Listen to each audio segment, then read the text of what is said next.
So in this session, we will continue with the questions. Okay. Yes, teacher. So yesterday we had solved of classes and objects, questions and functions and file handling. In this session, we Yeah. will start with the conditionals. Yeah. Teacher, excuse me. I think you forgot to send the video yesterday, huh? Yeah, I will share the title today. Okay. Okay. Thank you. So let's discuss some questions on conditionals, which is if, else, and loops. Okay, Hmm. so let me copy.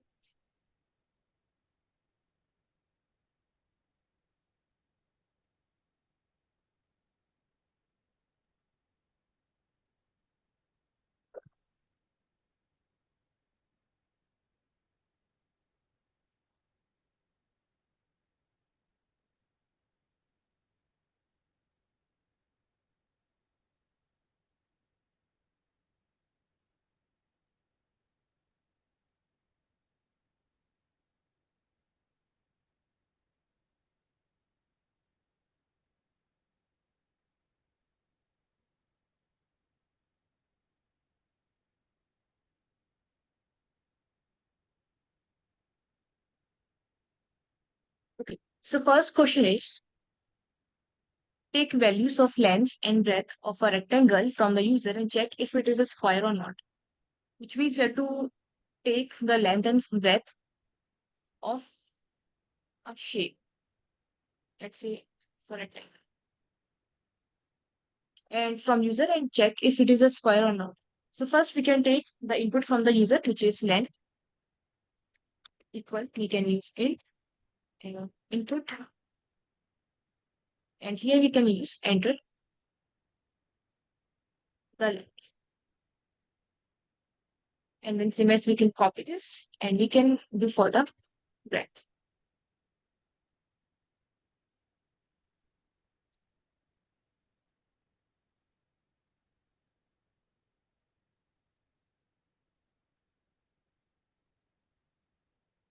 So we have two inputs here, length and breadth. Now we can check if a particular rectangle is a square or not. And what is a square? Where each and every sides are equal.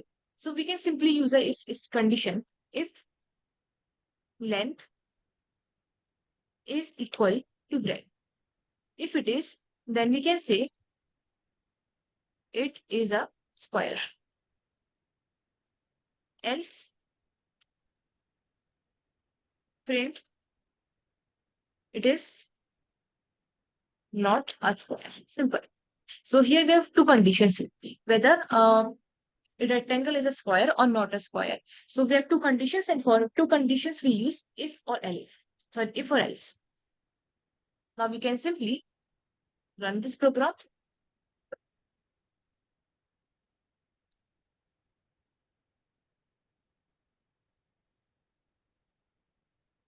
Okay, let's say length is 5 and breadth is again 5. So it is a square. Let's say length is 6 and breadth is 3. So it is not a square. Simple. Then next question is take two integer values from the user and print greatest among them. So you have to take two numbers from the user again and check if which one is greater among two. So we can simply copy this part here and we can paste here.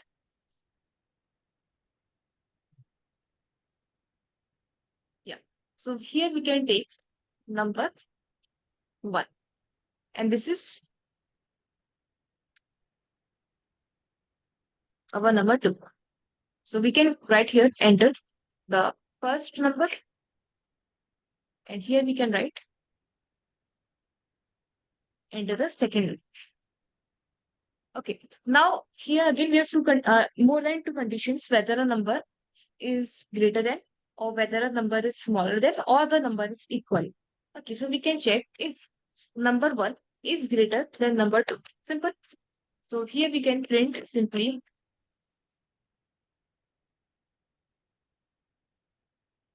number 1 is greatest. Same we can use elif here, which is if number 2 is greater than number 1. And here we can use a print number 2 is greatest. Else they are same only. So here we can put here, print both numbers are equal. So this is how we can create this program. So we can check it out if it is working as expected or not. So we can clear this screen. Yeah. So let's say number is 5 and 6. So number 2 is greatest, which is this number. Let's say if number is equal, 5 and 5. So both numbers are equal. Okay. Is it clear? These two questions. Yes, teacher. Okay. Then third question is, take input of age of 3 people by user and determine the oldest among them. Now this is same as previous question. In the previous we are asking for 2 numbers and here we are asking for 3 numbers. That's the difference. So what we can do, we can copy this part and we can use. So number 1, number 2, or we can say number 3. And equal. So we can enter the third number. You can mention here age 1, age 2 or age 3, or enter the first age, person of first age, enter the age of second person and enter the age of third person. So we can mention that. Now we can check, here we can use add or operator. So we can check if number 1 is greater than number 2 and number 1 is greater than number 3. So if number 1 is greater, it should be greater than number 2 and number 3. So we can say print first number is oldest, or we can simply say first person is oldest. Then we can use elif here. In the elif, we can check if number 2 is greater than number 1 and number 2 is greatest than number 3. Then we can say number 2, second person is oldest. Simple. Else if we can also check if these 3 numbers are equal or not. Okay. So, but here we can use else here. Else print third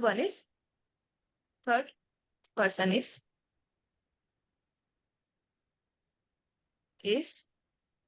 greatest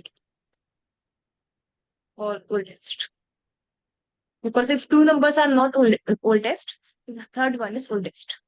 Even we can check here if these 3 numbers are equal or not. So we can check if number 1, number 2, and number 3 are equal, then they are like all persons are equal. So we can add here another elif condition here. Okay, like here. Elif, if number 1 is equal to number 2 and number 1 is equal Number 3. to number 3. So this is for the number 1 and same as we can do for the number 2. But here we are not checking for this condition for now. Okay. So let's see. Let's run this program. And here we can clear the screen. And yeah. So we have this first number. Let's say the first age is 18, 19, and let's say 50. So let's say third person is oldest. Okay, because of this statement. Okay. Then we have this for loop and while questions.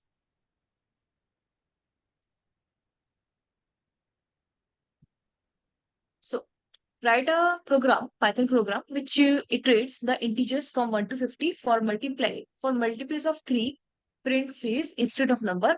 And for the multiple of, we can put it down. And instead of that number, and for the multiple of 5, we can print bus. Okay. Which are multiple for both 3 and 5, print fizz bus using for loop and while loop both. So we can simply use, it is very simple. The question says, let's say we have numbers 1, 2, 3. So it is saying if number is multiple of 3. Okay, so we will print fizz instead of number. Okay, and if the number is multiple of 5, then we will print bus. And if the number is multiple of both 5 and 3, we will put fizz and bus. Which is, let's say, number 5, we have this number 6, number 7, 8, 9, and 10, and 11. Here we can put fizz. Here we can put, because 6 is a multiple of 3, we can put here fizz. Now 9 is a multiple of 3, so we can put fizz here. 10 is a multiple of 5, we can put buzz here, like this. And let's say we have 15 here. Now 15 is a multiple of 3 and 5 both. So here we can put fizz and buzz. So this is the question. This is what the question is asking us. So this we can perform with the help of for loop and while loop. I'm showing you with the help of for loop. While loop, you can try it by own. Okay. So we can use for I in range, and we can go from 1 to 51 because 1 to 50 means 51 means 51 means 50. Now we will check first if I, which is number, is divisible by 3 and the number I is divisible of 5. Then instead of the number, we can print fizz. Then elif, we can check if I is divisible of 3. Okay, 3. Then we can print instead of 3 number, which is like 3, 6, 9, we can put fizz, simple fizz. And we can use here elif if I modulus 5, then we can simply put here, we put equal 0. And here as well, equal 0. Then here we can put here bus. Simple. And then else we can return simple I. So let's run this one. It is very easy. You can see. See, here we are having the output, and instead of 3, okay, 1, 2, 3, we are having phase because 3 is a multiple of 3. 4 and 5. 5 is a multiple of 5. So we have, instead of 5, we have bus. Then 6, fizz, 7, 8, and 9. 9 is a multiple of 3. So instead of 9, we have fizz here. 10 is a multiple of 5. So we have buzz here. Then fizz and so on. Then we have this fizz buzz, which is 15. 15 is a multiple of 3 and 5 both. So that is why we have fizz buzz here. And so on. So this is how we approach this question. And it is very compulsory for the sequence. First, we have to check if a number is both multiple of 3 and 5. Then you can check for the 3 and then you can check for the 5. And then return else, which is print I. If none of this works. Is it clear? Yes, yes, teacher. Same we can do with the help of while loop. So let me show you quickly. Let me copy this. Let's say we have this while loop. So first we will initiate with a 1. Then we can use while. If I is less than equal to 50, okay, then we will going to run the same conditions here as well. We can simply paste. Okay, the same conditions. And at last, we can increment the value of I to avoid the infinite loop. Okay, so this will work the same. Fizz bus. You can see the same out. Fizz bus up to 50.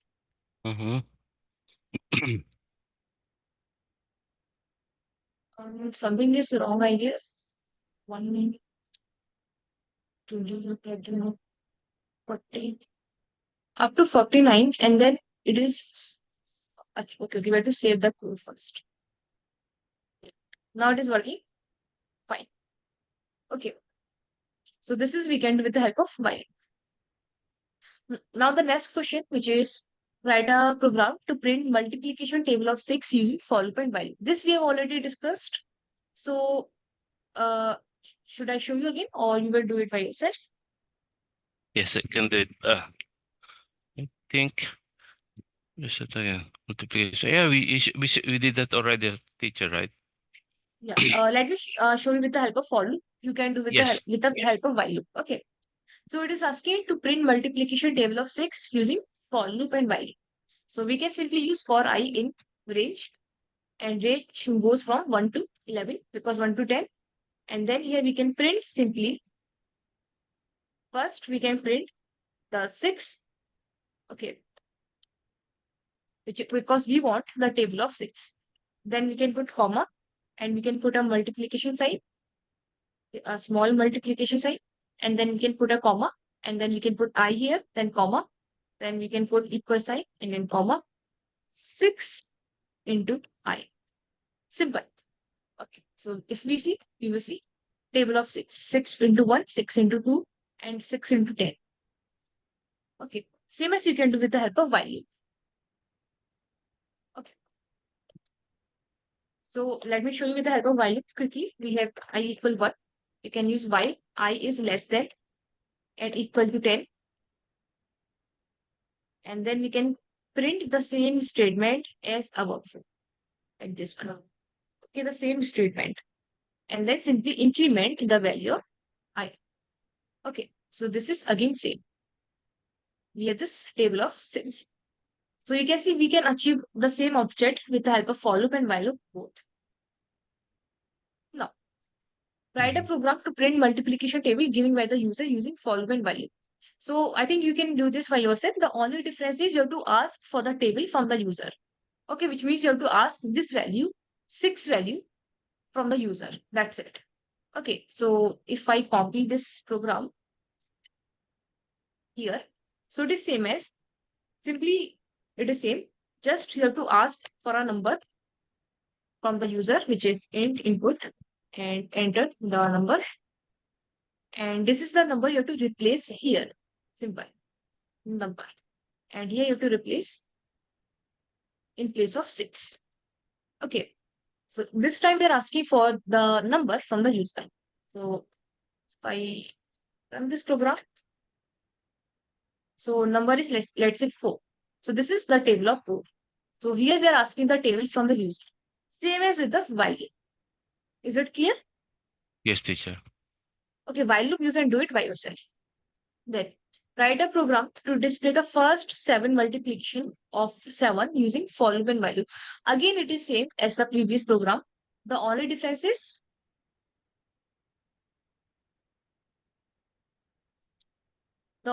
here is we have to put here in place of 11, we have to put 8 here because we want up to 7.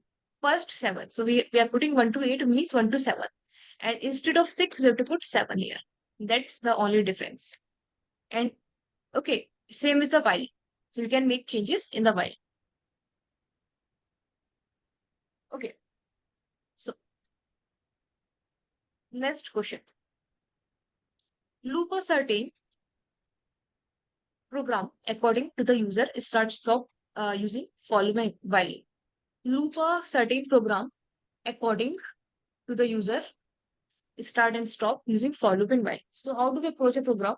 Basically, you have to start the loop, which is the number from which the user will enter, and the stop number which will user will enter. So what we can do, we can create start equal, and here we can just copy this number. So we have this enter the number, okay, or we can say enter the starting number from which the user wanted to start the loop. Then we have this stop here equal, and we can copy and enter the stopping number. Then we can simply use for I in range. Okay, now what is the starting number? The user will enter, which is this starting number, start. So we will put starting. And what is the ending number? Stop here. Plus 1. Because 1 means if we put 1 to 5, which means 1 to 4. If I put 1 to 6, which means 1 to 5. That is fine. We are putting plus 1. And then we can print I. Simple. So if I run this program, so starting number is 5. Let's say I just want a loop from 5 to 10. So I will put here 10. Okay. So you can see 5 to 10 up to here. And why are we having this 10? Because of plus 1 here. If the user put from 5 to 10, which means 5 to 11. Okay, which means 5 to 11 because of this plus 1. So this will loop from 5 to 10. Is it clear? Yes, teacher. Same as we can do with the help of while. So here we can comment. So we can simply use starting position is set. So we can simply use while start number. Okay, sorry. Why I is less, no, start number. The start number is less than or equal to the stop number. Then print start is less than the stop. Yeah, print start and then increment the value of start. Okay, simple. So we can run this again. So let's say the starting number is again 5, ending number is 10 here. So you can see 5 to 10, the same amount. Okay, Mm-hmm. simple.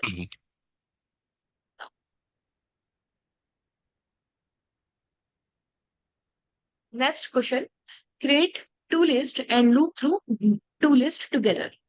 So to loop through the two lists together. So how can we loop? It is again easy program, but we will use a second approach. So here I will use list underscore one. First I will create a list. Let's say 1, 2, 3, 4, 5. And list underscore 2 contains some other elements. Let's say A, comma B, comma C. Okay, like this. Now we can use for. Now we have to loop through two lists together. So we will use for item 1, comma item second. Okay, item 1 means 1, 2, 3. Item 2 means A, B, and C up to here, up to E. Okay, item 1 and item 2 in. What is the name of my list? List underscore 1, comma list underscore 2. And here you have to use zip here. Zip is a function in Python which will it is like a kind of function in Python which will help you to iterate or help you to run the loop with two different lists. So we have this two different lists here. So we are iterating over two different lists with the help of zip element. Without zip, it will not going to work. And then we can print item 1, comma item second. Okay, let me show you the output first. So you can see output is 1A, 2B, C, 3C, 4D, and 5E, which is we have this list 1 and list 2.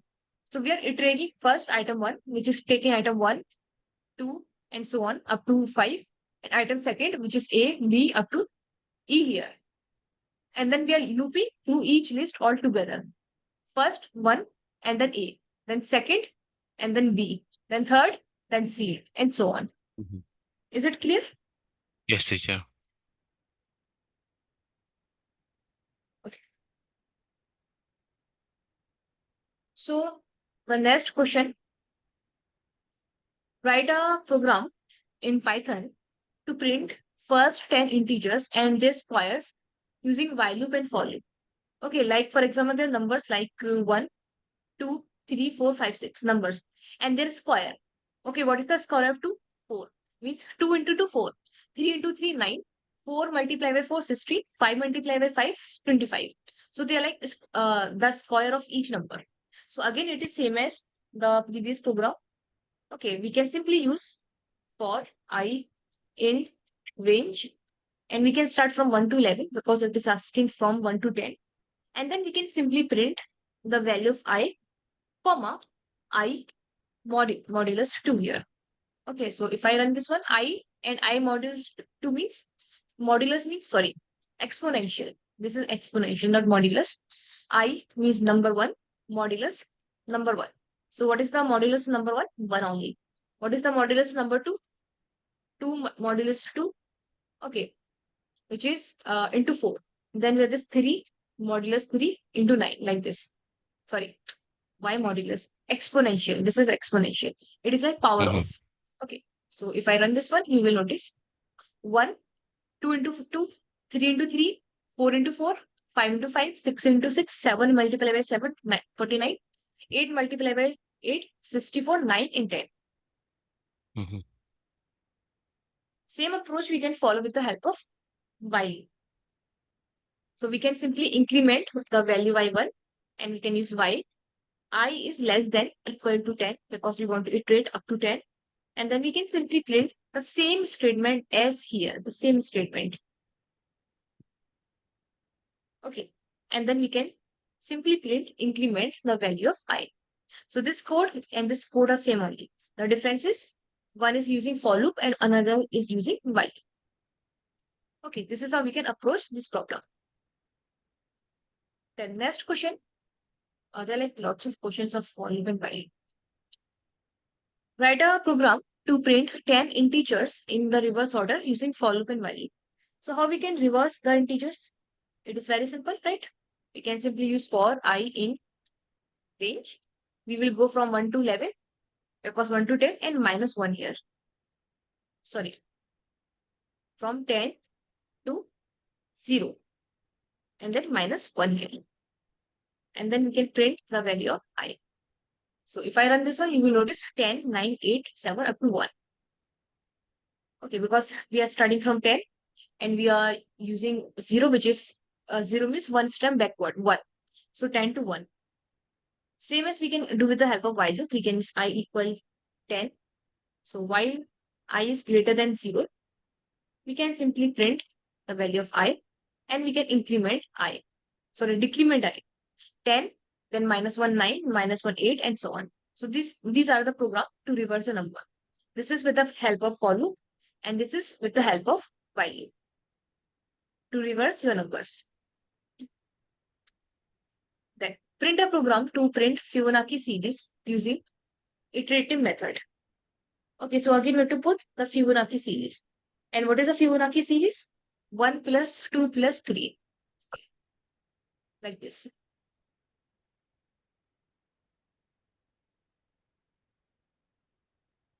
Let me show you the Fibonacci series first. An example. Then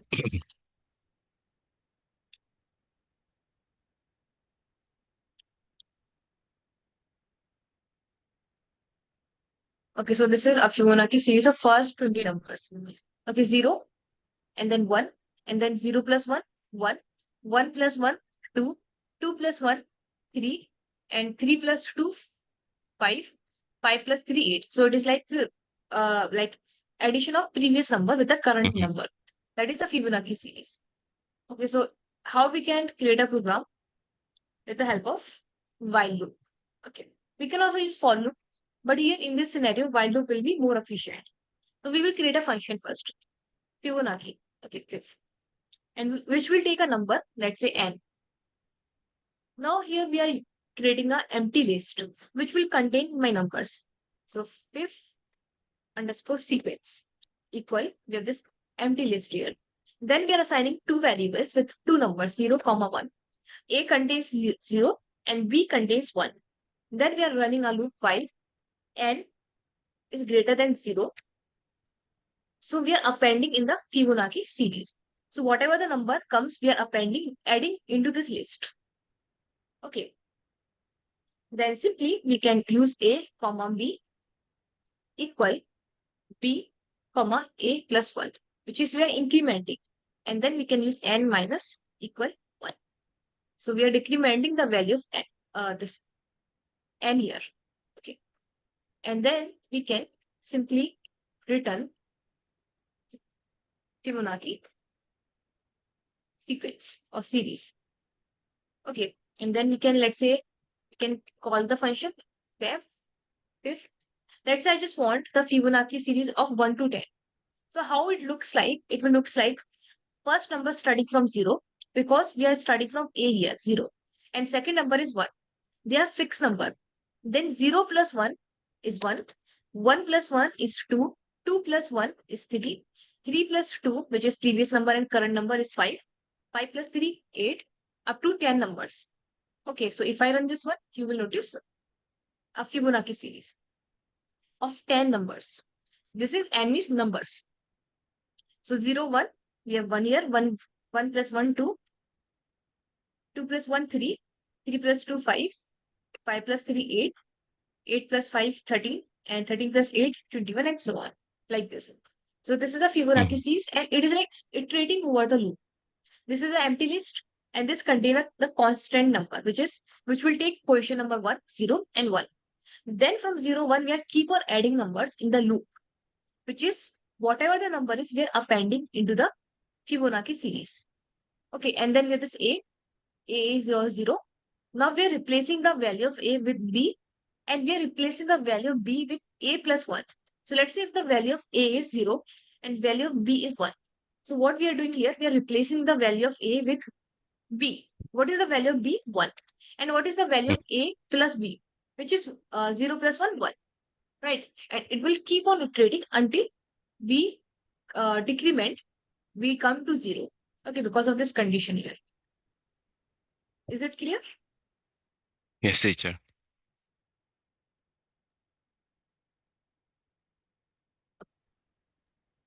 Then write a for loop using which print hello plus each name in the list, which is hello Sam, hello Lisa, hello Micah, and so on. So we can simply easily do this. Like we can simply create a loop.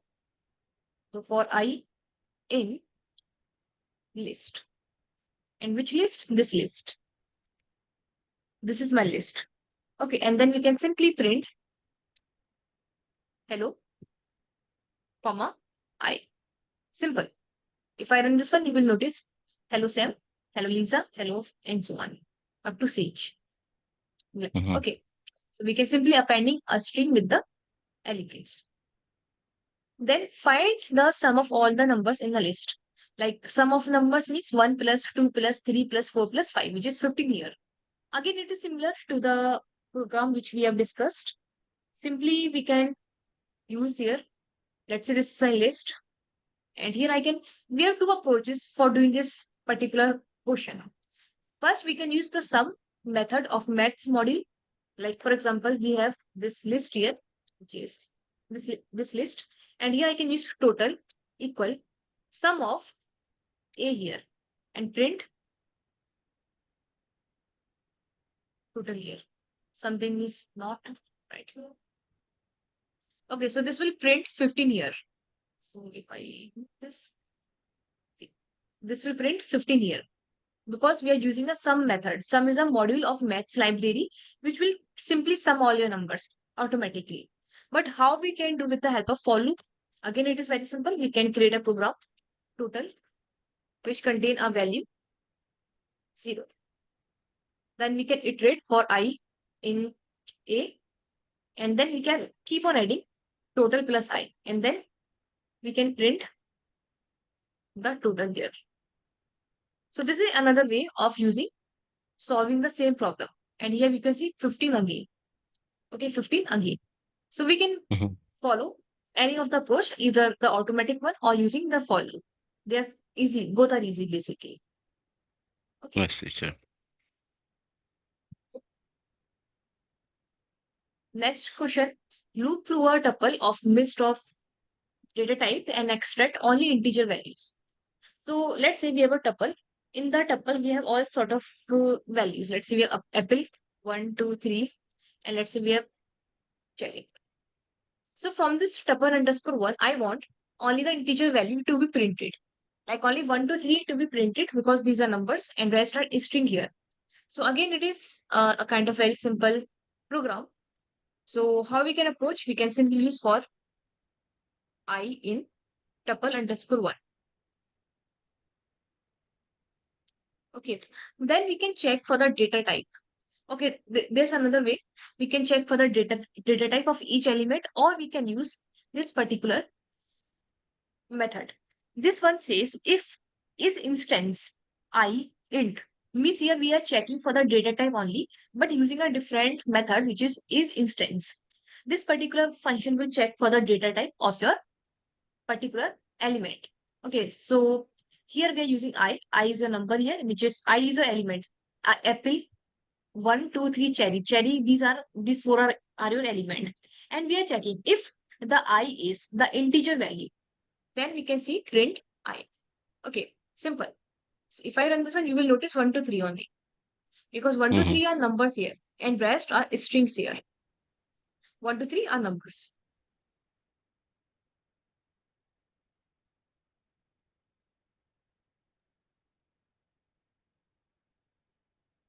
Okay, so is that clear?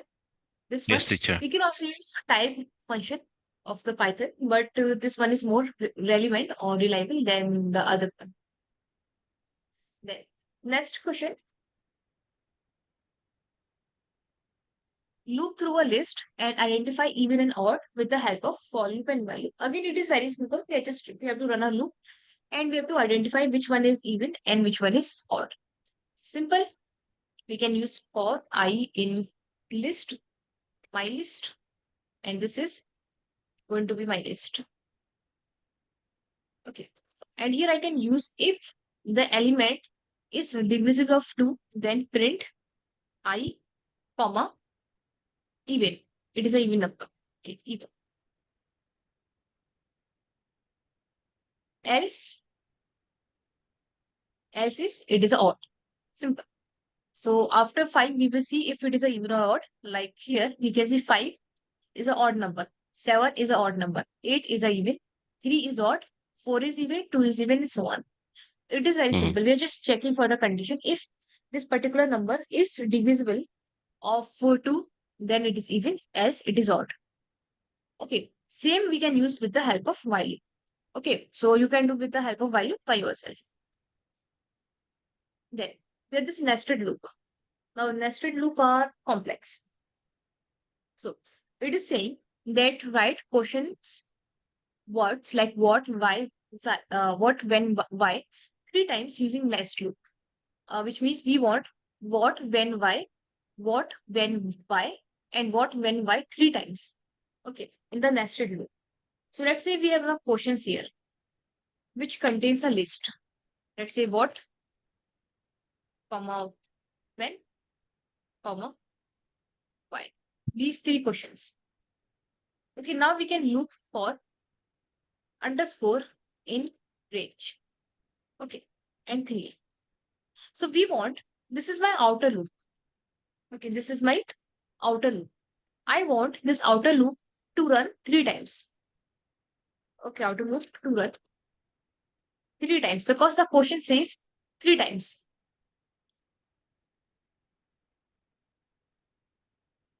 Okay, 3 times. And why are we using this underscore? Because we don't want any output from the outer loop. Okay, so we are using underscore because we don't want any output from the outer loop. Okay, that is why we are using this one, which is underscore. Then second is we can use for I in question. So, and this is an inner loop. This one is an inner loop. And this is saying inner loop to print the question words means what, why, when, why 3 times. Okay, 3 words, 3 times. And then we can print the I. So you will notice, let me comment this one. So you will notice here what, when, why. Okay, 3 times. Again, what, when, why 3 times, and what, when, why 3 times. So 3 times each words. Okay, so it is again a simple question. Just Mhm. make sure that we just want that we don't want any output from the outer loop. That's why I'm using underscore here because I don't want any output. You can use anything here, any alphabet here, but I'm using underscore. You can use anything. Okay, Mhm. and for I in question, which is your what, when, why, this will run 3 times within the inner loop, and for the outer loop, this will run 3 times, which means each what, when, why will run 3 times. Is it clear? The Yeah. logic Yeah. behind it. Mhm. Then print your name in 3 rows and columns. So we can just print the names in the 3 rows and columns. So simple, it is very easy. We can put a name first. Let's see John. John is the name. Then again, we don't want any output from the outer loop. So we will use for I in range 3 times. Then we can use for an underscore, which is again in range 3 times. So this is the outer loop and this is the inner loop.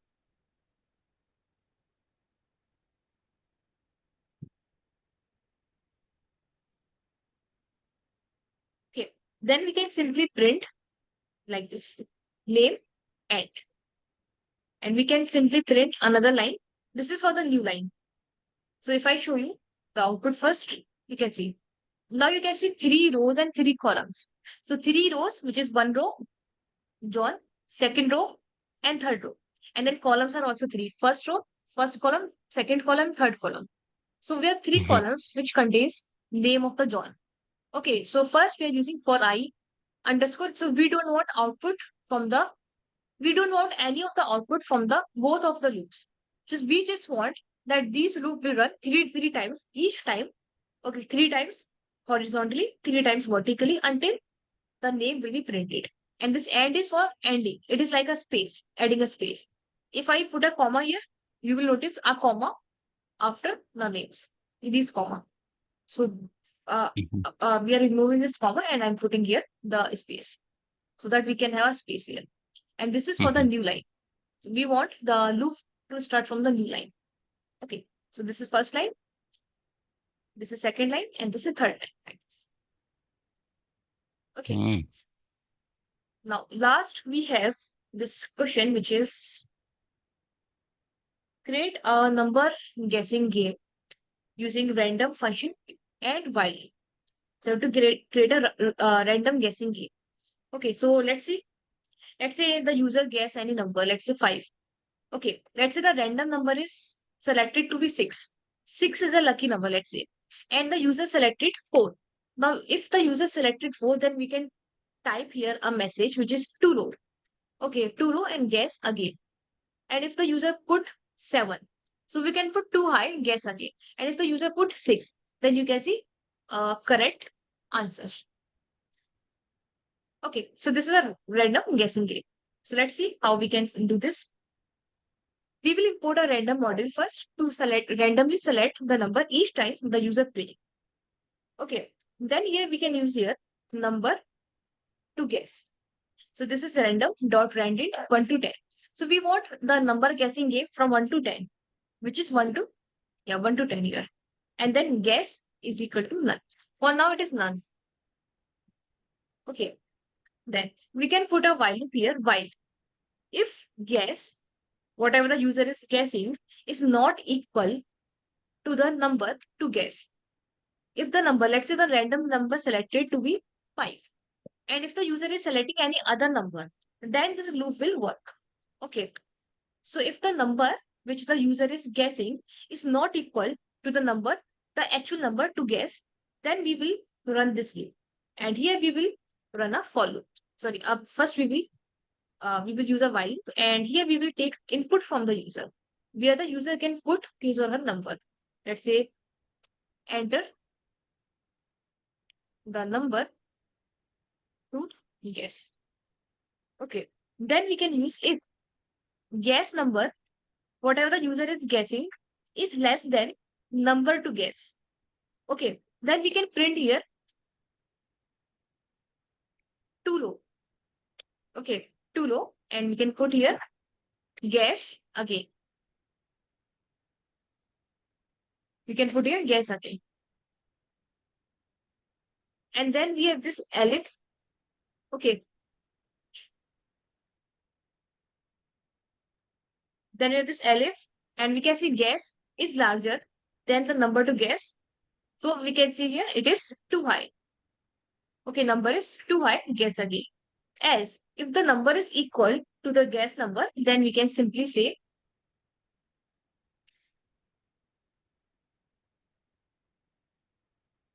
congrats. Okay, you have guessed the right number. Okay, and this loop will keep on running until the user enter the right number. Okay, so let me show you how it works. Then I will explain again. Okay, so let's say here we have this enter the number to guess. Let's say my number is, let's say 7. Okay, I can guess between 1 to 10 only, 7. So it is saying too high number you are guessing, guess again. So it is asking me again to guess, like another chance. So let's say now it is saying number is too high. So the number is lower than the 7. So let's say it's number 5. And you can see, congrats, you have guessed the right number. Okay, let's run this again. Let's say number, I just want to guess number 3. And it is saying too low, guess again. So let's say number is too low, so I can put here 4. And see, it is right. Congrats, you have guessed the right number. So this is how it is Mhm. working. This loop will keep on running until the user enter the right number. Okay. Even you can increase the range. You can increase the range from 1 to 100 or 1 to 50. It's your choice. So how it is working? Mhm. First, we are importing a random module, and from the random module, I'm just guessing. I'm guessing a random. I'm picking a random number from the random module, and let's say the number is 7 here. A random number is picking, and this is the right number. This is the actual number I just want to guess, and it is a variable here. Guess, okay, which contains nothing for now. Then I am just running a while loop, and this loop will keep on running until the condition becomes false. So my condition is if the user whatever the user is guessing is not equal to the actual number to be guessed, then we can say we will keep on running this loop. So first integer enter the number to guess. Then second we are checking if guess number is less than the number to guess. Let's say I have put here number 5. Now number 5 is less than 7. So this will print too low. Let's say I put a number, let's say number 9. So again I guess and I put number 9. Now number 9 is greater than 7. So it is saying too high. And at last I guess number, let's say I again guess number, let's say 8. Now 8 is again higher than 7. So this will again print too high number, guess again. So at last I guess number 7, which is the equal number to this number. And then I Mhm. have this answer, which is congrats, you have guessed the right number. This is how it Mhm. is working. Is it clear? Yes, teacher. So this is how we can create a number guessing. Okay, so conditionals are over. Any questions from the conditionals and for loop and while loop? No, teacher.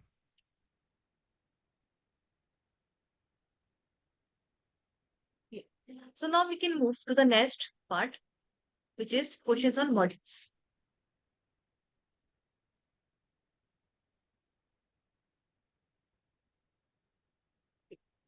So we can simply copy this entire file and put it here.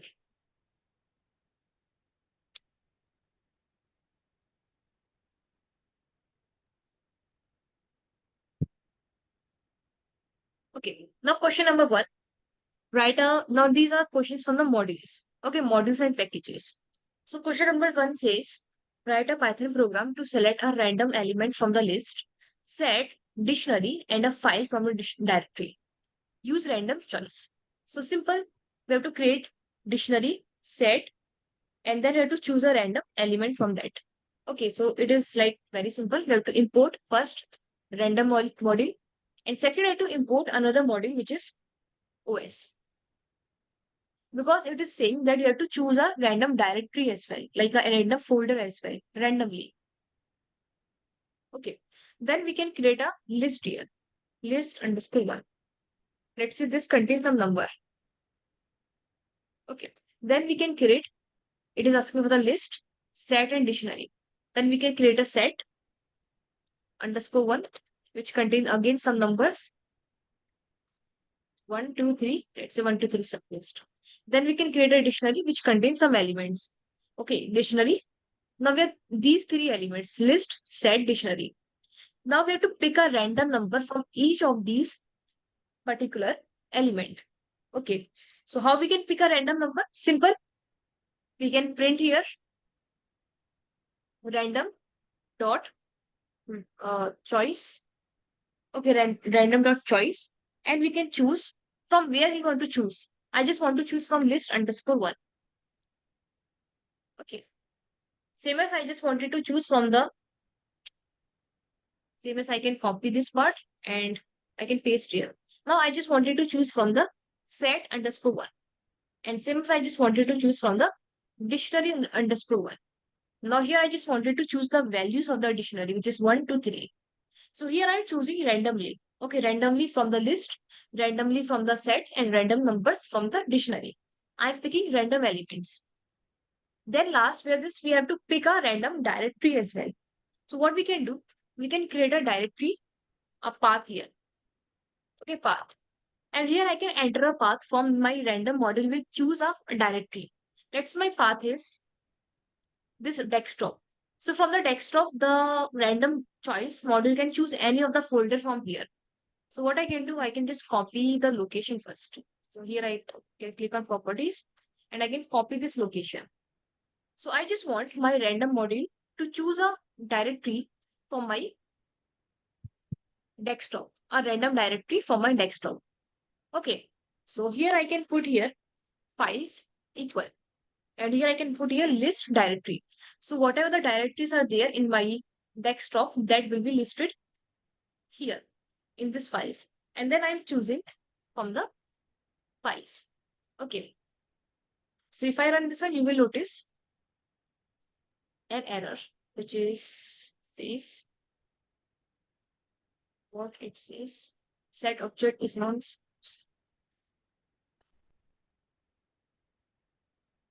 Which line says? I think we cannot choose from the set. Is that okay? We have to convert the set into list. Then only we can choose. We have to convert the set into list. Now we can run it. So you can see we are choosing a random number 2 from the list underscore 1, a random number 3 from set underscore 1, a random number, a random value from the dictionary, which is 2 here. And then I am choosing a random directory, which is in on my location desktop. And that is new folder second. This is my random directory. If I run this again, you will see another objects. This is advanced node and another objects here. If I run this again, you will see another objects here. So these are my directories. Okay, these are my directories chosen by my random choice. Okay, if I show you the directory names here, print files. Okay, so you will see the list of all the items within my desktop. These are my items in my desktop. And my random choice model is choosing randomly any name from this list, which contains the list of my directories and files and folders. Okay, so this is how it is working. Is it clear? Yes, teacher. So this is how we can use random dot choice. Then we have create a model file and import the model in another file. Easy. So we can create a model file and import that model in another file. So what we can do, we can create a new file here, a new Python file. Okay, let's say this is my file which contain a function. Let's say function, which will take name as a parameter. And this will return here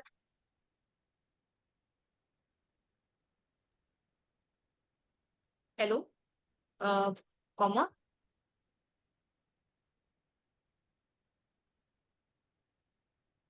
plus name. Okay. So this is my function. And you can see function naming is not enough. Function we have to define, sorry, function defining is not enough. I have to call the function. So this is my name of my file. Let's say my file name is experiment. Okay, dot py. This is the name of my file and I'm saving on desktop. This is my function. If I run this file, you will see no output here. Okay, no output because we are not calling the function yet. I will call this function in my other file. So I will import the experiment, which is the name of my file, and I will call my function, which is experiment dot function, which will take a parameter as name, John. So now you will see hello, John. You see hello, John. So basically I'm creating my function here in another file and I'm calling my function in other file. So this is like we are creating a model and the model is experiment.py and I'm calling this model with the name of the file and I'm using this function in my actual file. Okay, this is what modules and packages are that we have discussed. Okay, Yes. now then write a Python program to retrieve the current working directory and change the directory, moving up one up and move backward. So basically, you have to change the directory. That's it. So it is again very simple. We can import the OS module again. Okay, OS module, and here we have to retrieve the current directory. So we can print here os.cwd, which is current working directory. So this will fetch me, sorry, get cwd. So this will fetch me the current working directory where I am in. So you can see I'm on my desktop. So this file is on my desktop.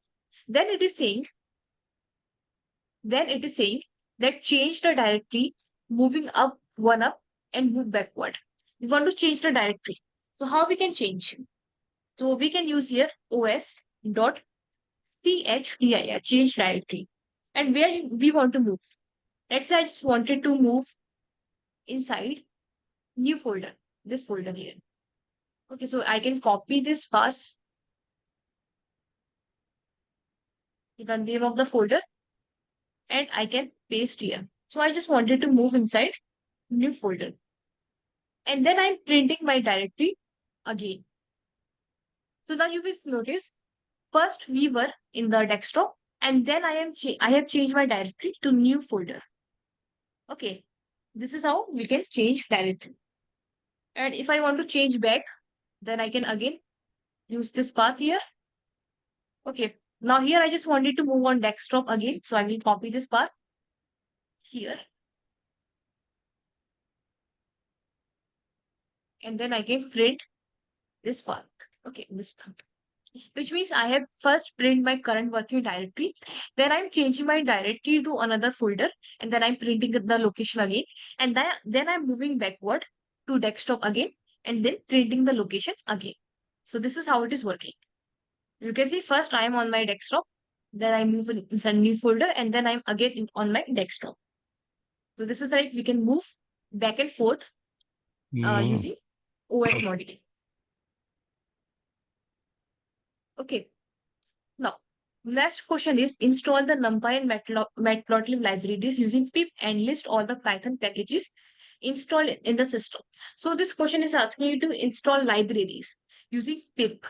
Okay, pip is a Python package manager, and it is asking to install the NumPy and Matplotlib library. So how we can install? Simple. We can open the CMD, right? And there we can type pip install and name of your library. Pip install. So first library is NumPy, which it is asking for NumPy. Okay, NumPy is used for mathematical functions in the data science. So it is like a library. Then we have to install matplotlib. Okay, so we can type a matplotlib. Pip install matplotlib. So this library is mainly for the visualization purpose. This is again the part of data science. Okay. And then it is asking to list all the Python packages installed in the system. How we can list all the Python packages? We can use here pip freeze. Okay, pip freeze. So this will like list all the packages installed in my location, in my machine. Okay, so these are the packages. So I'm just typing the commands here. First pip install, okay, for the NumPy, and second pip install for the matplotlib, and then pip freeze. These are the commands. So here we have to open the CMD and then type these commands. Is it clear? Yes, This it is. much? Okay. Then create new folder and move to the folder using OS mode. Again, we have to create a new folder and then move to the folder. It is very simple. We can import the OS, and then we can simply create a new folder. Let's folder name is new folder 4, and mkdir is means make directory. Make directory. We are making the directory. And then we can change the location using os.chdr, and you can name a folder, which is this one. Okay. And then you can print the path where you are in. So we can print the path, which is os.getCwd, which is current working directory. So you will notice on desktop, a new folder will be created once I run this code. Okay, you can see a new folder is created here and on my desktop. You can see new folder. Okay, so this is how we can create folder and move to the location with the help of Python. Very easy with the help of OS library. Then rename the previously created folder using OS module. So how we can rename this folder which we have previously created? So how we can rename? So there's another, we can import OS. It is not compulsory to every time import OS. Okay, because we are keep on commenting. So it is not compulsory to import OS again and again. One time importing is enough. Then we can use OS dot rename. We wanted to rename. Now what you wanted to rename? I just wanted to rename this particular folder which I have created in the previous question, and from which name? Let's say new folder. This is my name of my folder. Simple. So now you will see, if I run this one, you will see the new folder name will be changed to any other name, which is new folder. So if I run this one, you can see this folder changed to new folder, the name of the folder. Okay, with the help of rename. Then write a Python program to determine whether a given year is a leap year or not. So we have to check if a given year is a leap year or not. So it is how we can check. We can simply create a if-else condition. Okay. So first we can see, and what is a leap year? A leap year is a leap year. A year is a leap year if it is divisible of by 4 except for end of century. That is a leap year. Okay, so we can simply use a function leap year. Okay, this is my function name. This will take year as an input. Okay, the year we are checking if it is a leap year or not. Then we can use if year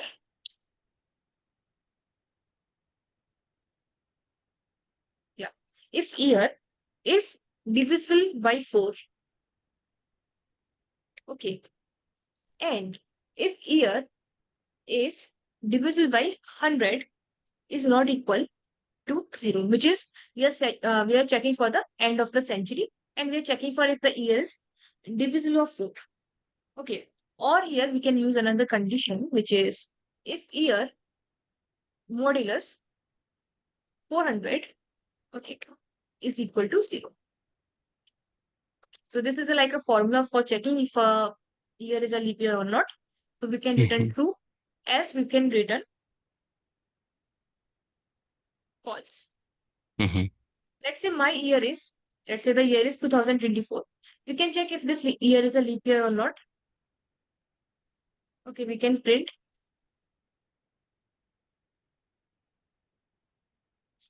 We can call the function which is leap year, and we can pass year here. Okay, so let's check if this particular year is a leap year or not. Okay, if it is a leap year, it will return true. If it is not a leap year, it will return false. So if you can see, so 2024 is a leap year.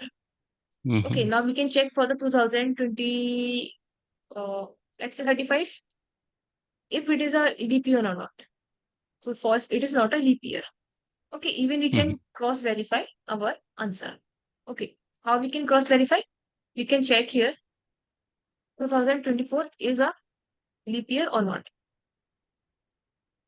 So yeah, it is a leap year.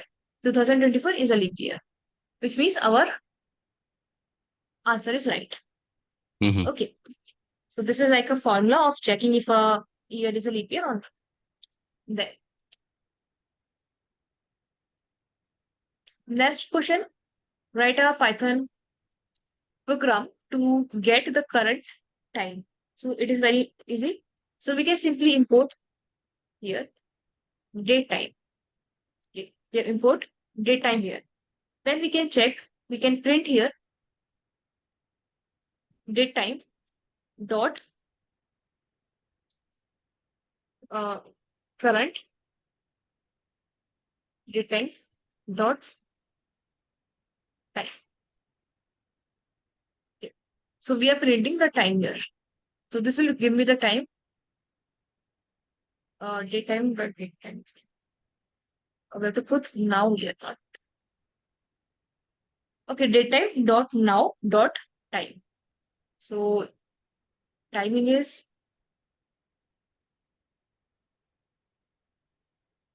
something is off here. Date time, input date time dot date time dot. Oh, okay. So now this is working.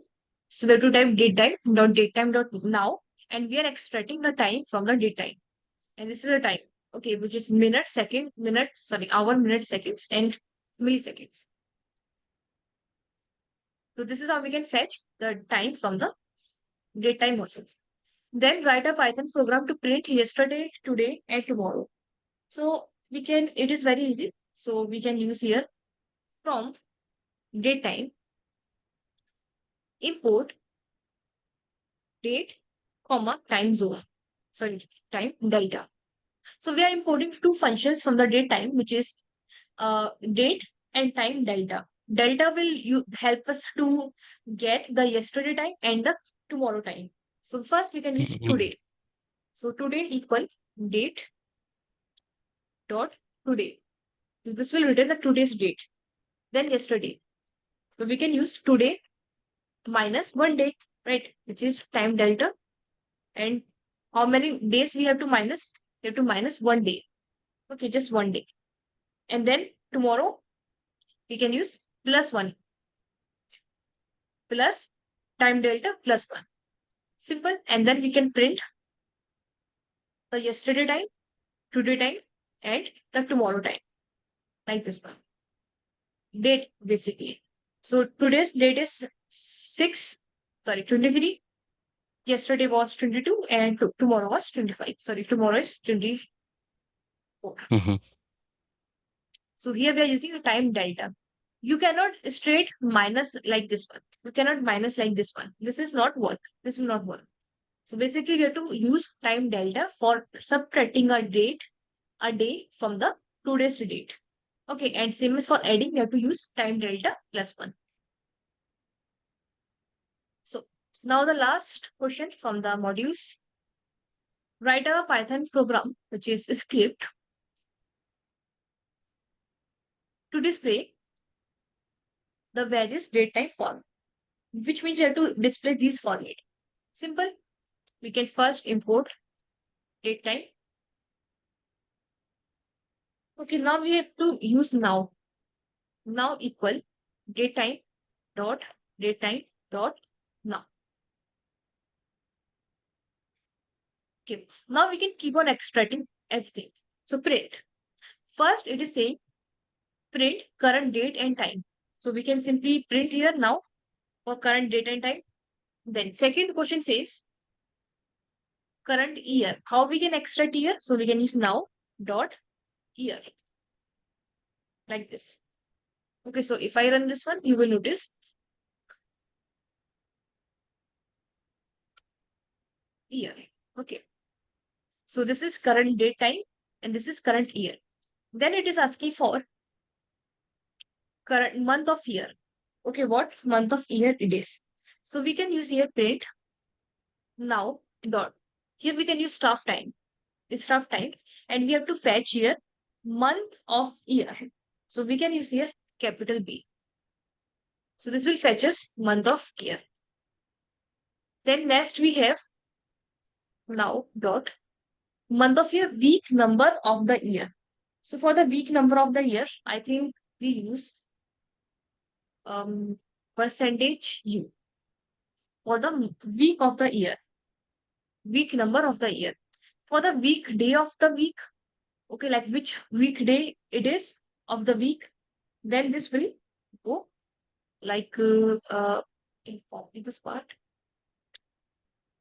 For the 1, 2, 3, 4, 5, yeah, week, I think current date time is over. See, current year, month of year, week, day. Yeah. For the week day of the year, we can use J here. Okay. And for the day of year. So for the day of year, sorry, I think for the thing I'm going here, I can use A. In here, I can use yeah.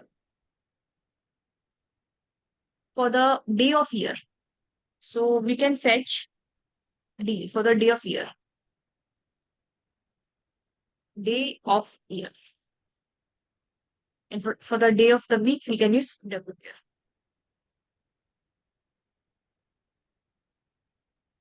Okay. So let's see the answer. So first is current date time here. Okay. Then we are fetching current year, which is 2024, month of year, which is June year, and week number of the year. It is 25. week number of the year. Okay, 25. Then week day, which is Sunday today. Okay, day of year, it is 175 day of year. Okay, from January 1, January 2, and up to 175. And then we have this day of year and day of month. Okay, we have missed the day of month. Day of week is 0. Okay, day of week is 0. Day of month.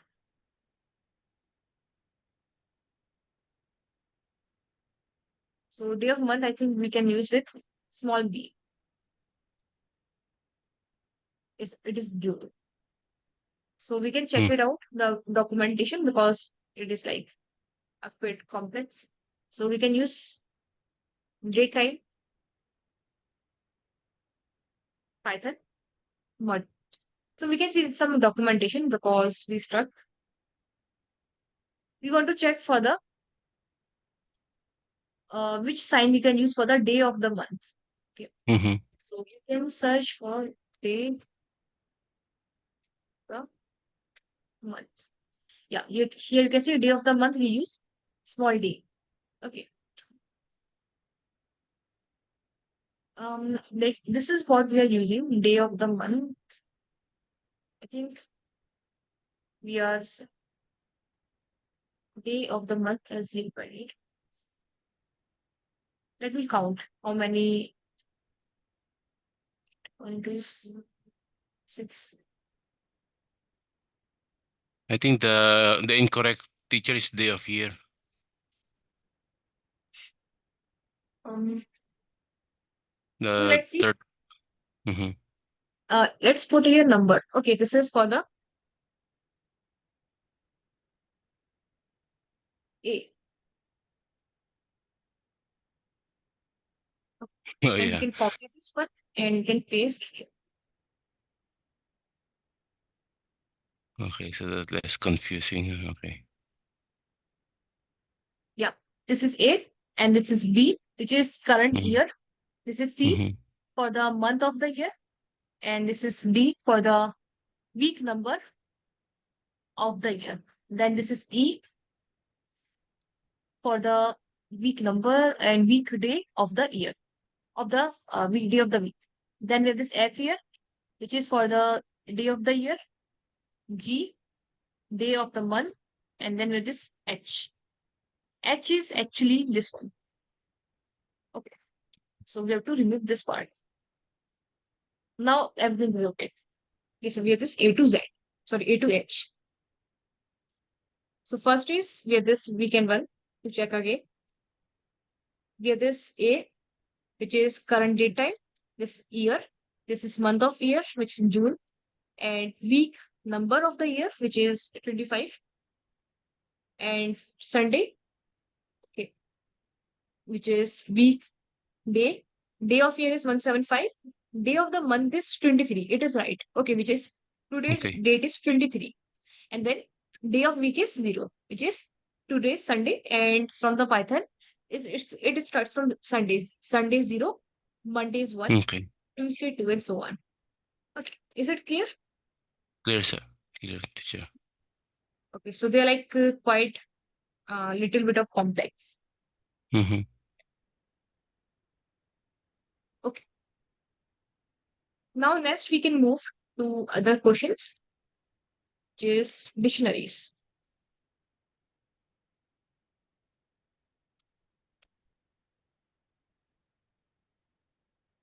So now we can solve dictionary questions.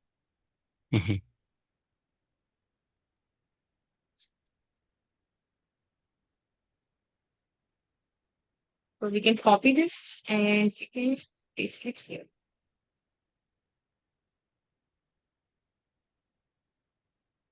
Okay. So first question is, write a Python script to concatenate foreign dictionaries to create a new dictionary. Basically, we have this dictionary number 1, dictionary number 2, and dictionary number 3. And the question says to concatenate, with which the expected result will be 1, 2, 3, 4, 5, 6. We have to merge all these three dictionary into one dictionary. Okay. So how we can merge?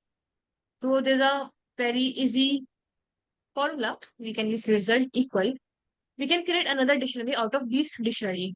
Okay. So we can use a asterisk sign here, and we can use here dictionary 1, comma. We can use here dictionary 2, comma. We can put here dictionary 3. And then we can print the result.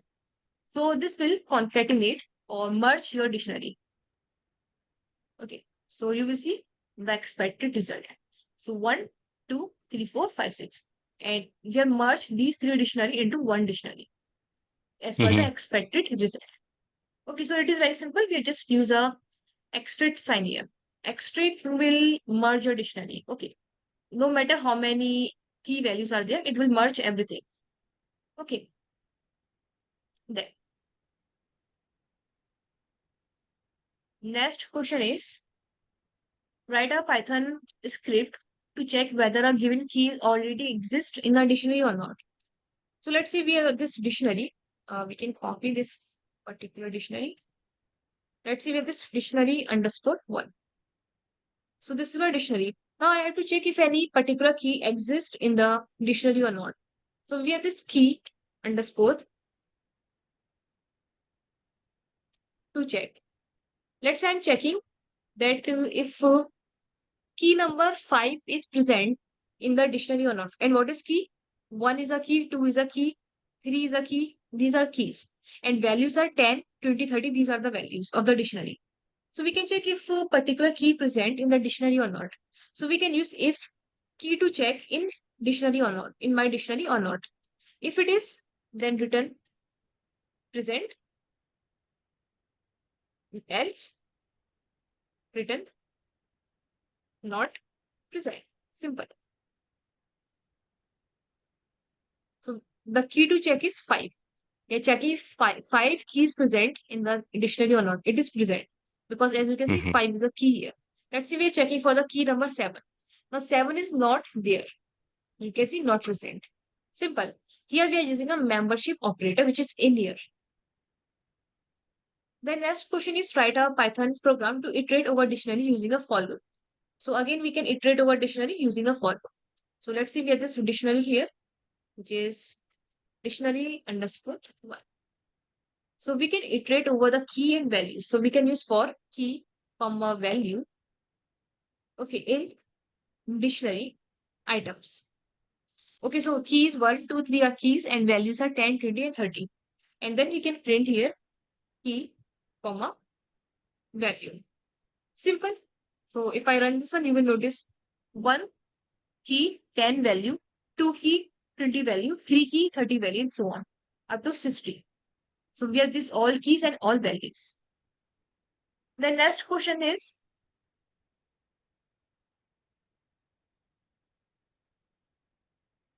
write a Python script to generate and print a dictionary that contains the number between 1 to n in the form of x exponential this one, which means we have to create a dictionary which contains this particular output.